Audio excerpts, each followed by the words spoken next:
Right, and we'll see this. It is strange how she makes it only about women instead of just something that we saw this a little bit ago on Bill Burr's podcast.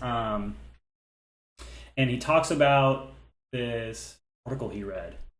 He's kind of just riffing on that. About this woman who... It's just really weird because we're going to read the article, and it's just very weird because it's like entirely from the woman's perspective in a relationship and getting married, when this is just good advice for anyone. But it's just weird how oddly sexist it is. You'll see. I don't want to give it all away, but we're going to read the article that Bill Burr talks about.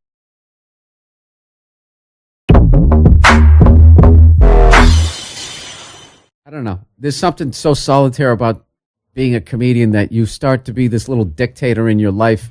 So like when someone disagrees with you, you're just like, silence! You know, you can go that route. But like I got in this huge debate with Nia. Somebody had sent me this thing on Twitter about some woman in Cosmopolitan, right? She got married at 24. It was warning women to get a prenup. She got married at 24. 24, what do you got? You got student loans and a dream. That's all she had. And she got married. So, and she married this guy who has like a master's degree, well-educated guy and everything. Well, and long story short, she blows up. She wrote I'm not going to name the movies. I don't want to out the, even though they put in the thing, but she wrote these 3 really fucking funny movies. And now she's writing Cosmo and all this stuff. Like she blew up, blah, blah, blah, blah. They grew apart. And now they're getting a divorce. Right. And the lawyer said, well, he's probably going to ask for alimony. And she's like, there's no way he's going to make that big of a pussy move. There's no way he's going to do it. And, of course, the guy does it. And then she's just like, and she's angry. She goes, every month when I have to write him this check for like $6,000 or something and blah, blah, blah, blah. And the whole time I'm reading the article, I'm like, I agree with every fucking thing this person's saying. That guy is a pussy, the whole thing. But what pissed me off was she made it a gender issue, where she said, women, watch out for this. And my wife just couldn't see that. Right, and we'll see this. It is strange how she makes it only about women instead of just, this is something everyone should. And I was like, I think it was astoundingly ignorant to try to take something like that, considering most of the time it affects guys. Guys are the ones getting, they always sit there and they go, hey, a woman gets 77 cents for every dollar a guy makes an hour. It's like, yeah, but you make it up on the back end during the divorce. Right. But I don't think that should be right. But this is the deal. Like, no guy is ever going to get on TV complaining about alimony. You're just another guy bitching about alimony. But she could actually make a difference. If a woman got on TV and actually just said the divorce laws out here in California are absolutely insane. They are insane. Right. She could actually, you would be hard pressed to think of a show like those types of show that she couldn't get on. And instead, all she does is write an article and she warns women. And so it's interesting before airing this, or whatever you want to say, before I decided to cover this, there's a big,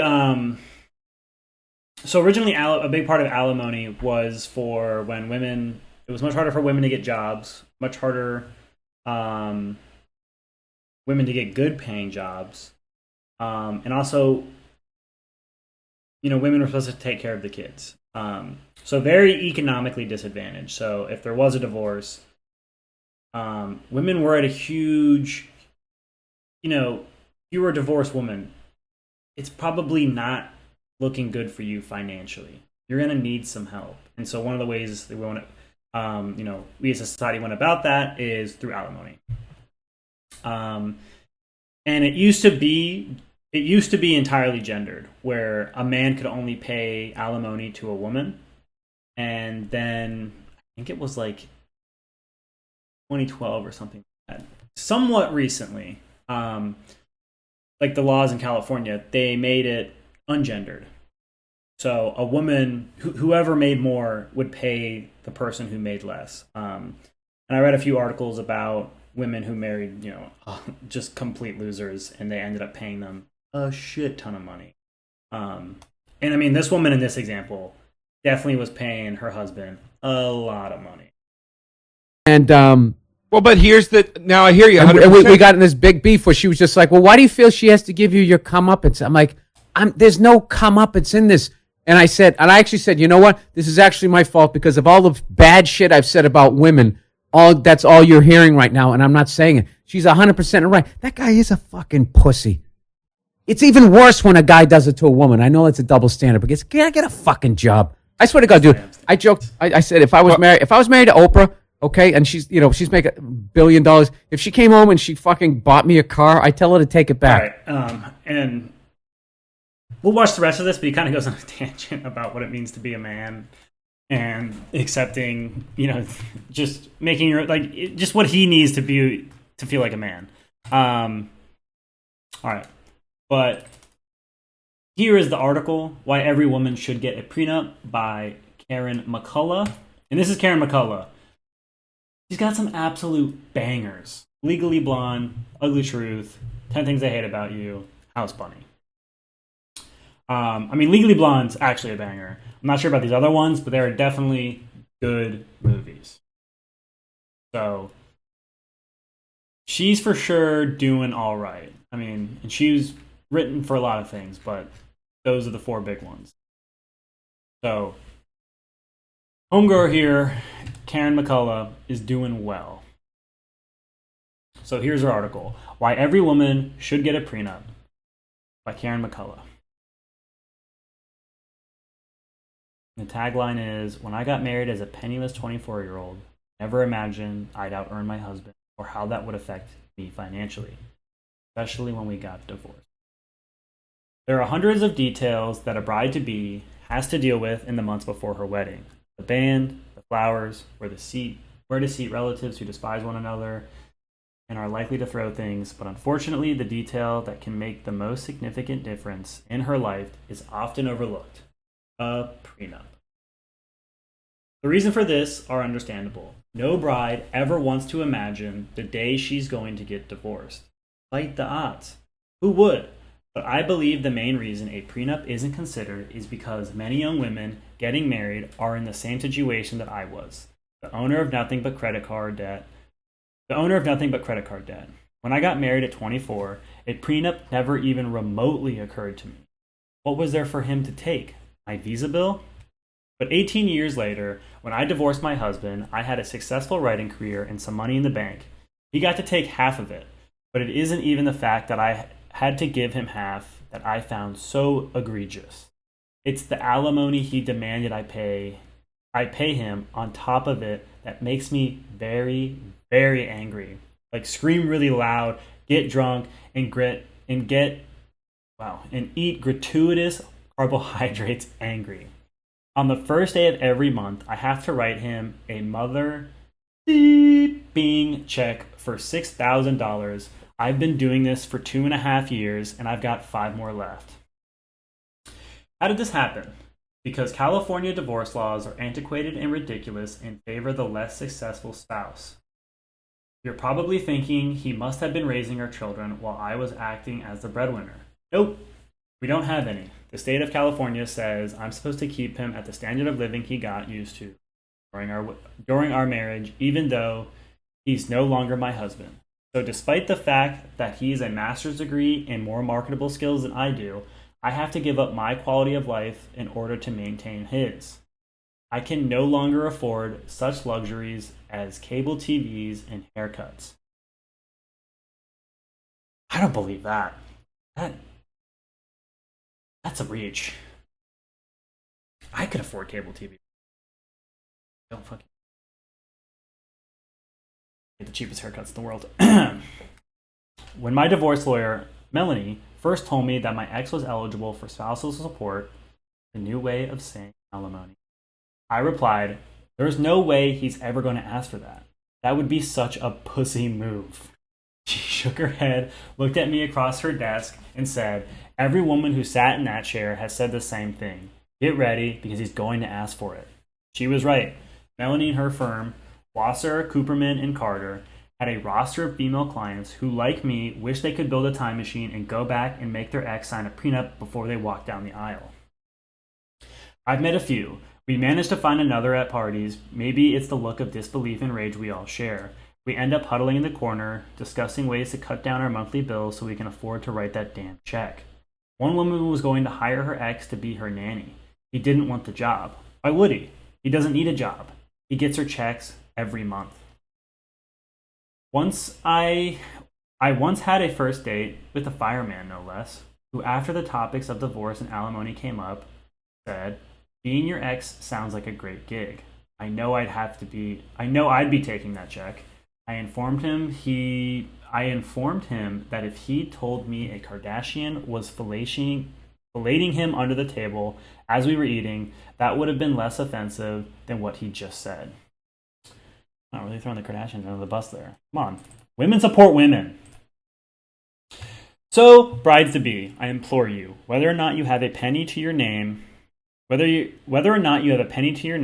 right now, make that man sign a prenup that spells out a fair division of the assets based on percentages of income earned, and most important, eliminates spousal support for both of you. See, she does kind of clean it up in the end, being kind of less gendered.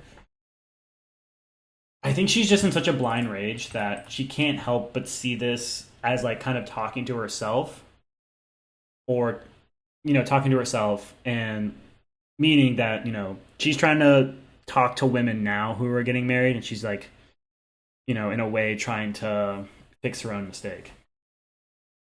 If he's protected too, he can't complain, because someday all of you fun, fearless women will invent something, or write something, or build something, or sing something, or paint something, or design something, or act in something, or start a company that makes you a lot of money, and there's no reason on this earth why you should be penalized for your success by having to support an ex-husband.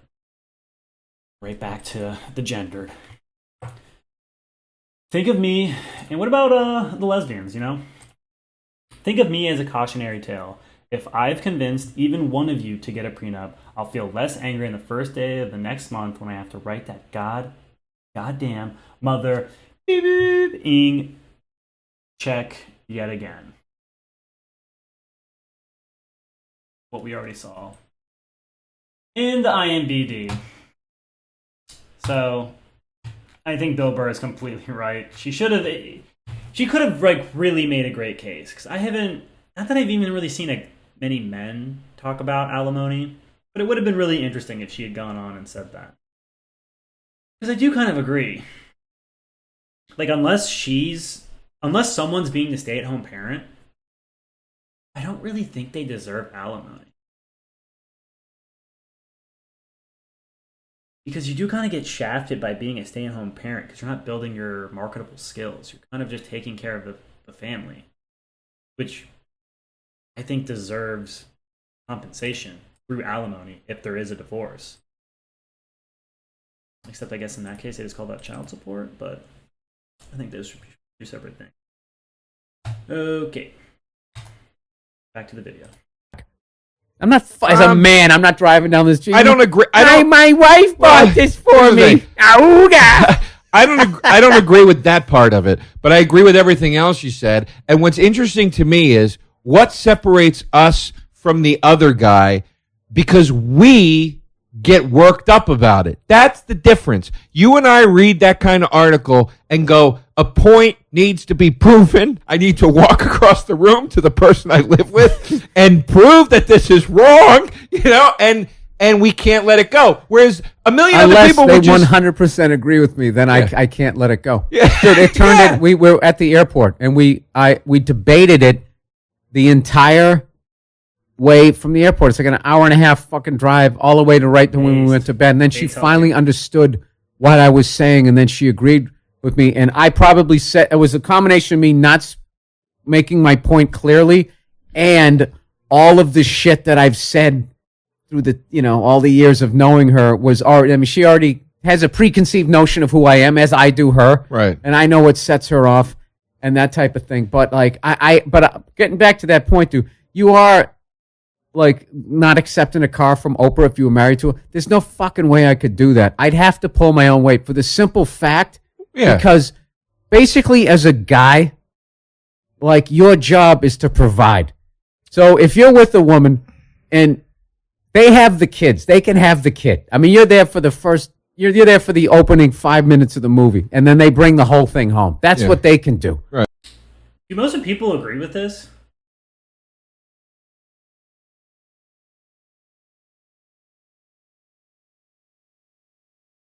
I feel like I would be fine letting my wife spend money on me. I don't really care about cars, though. But in terms of clothes, I had to think about the suit. Or you wouldn't like that, but I don't know. In terms of like a nice suit would really feel good. Right. All right. I would let my wife buy me a nice suit. And so your job is you can provide. If they're making more money than you, they're like a self-contained unit. They're providing for themselves and they're having kids. So at that point, you're like a teenager. You're just like this 45-year-old teenager, and she comes home and buys me a fucking car. Like, I'm not saying that I couldn't handle being with a woman who was making more money than me, but it's like you're not going to go out and buy me a bunch of nice shit, and I'm like fucking like some. But I think that would be that's such a weird thing because I mean, Bill Burr is definitely loaded, but Oprah, I think she's a billionaire.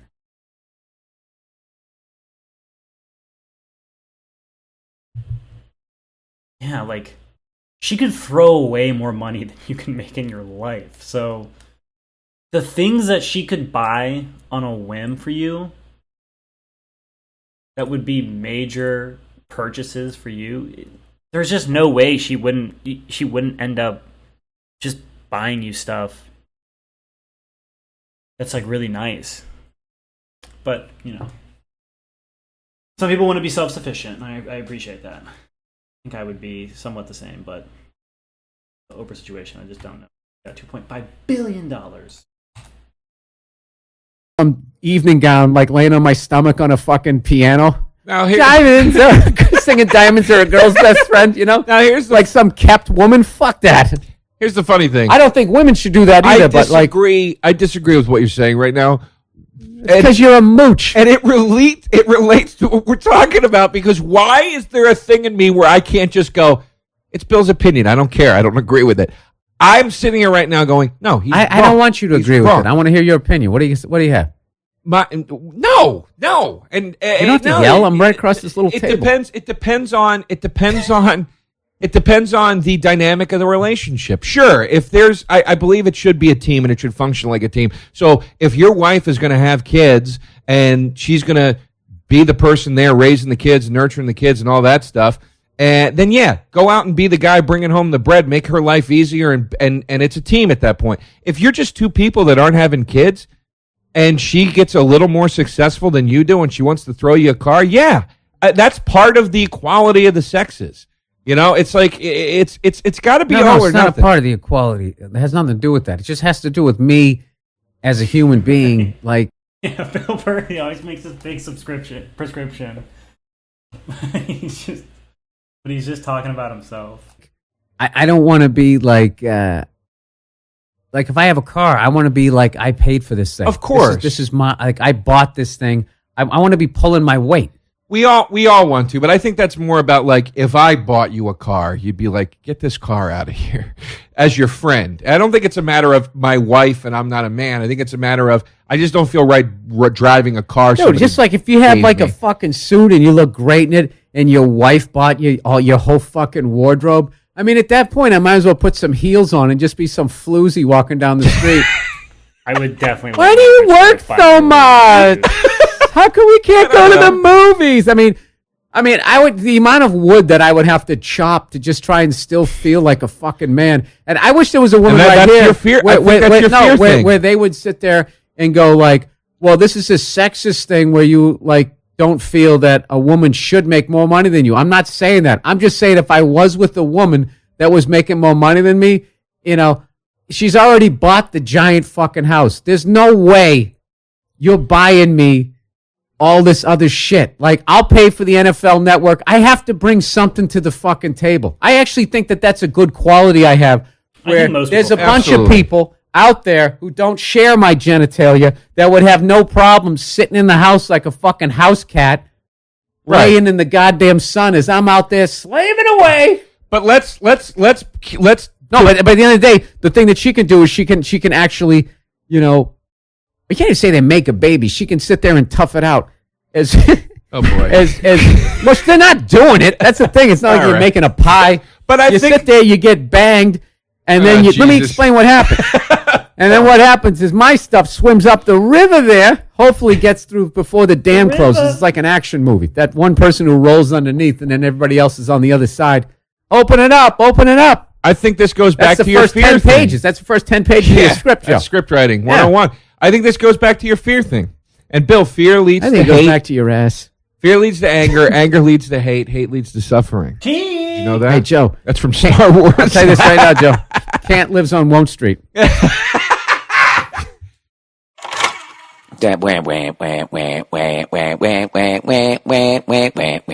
Banger.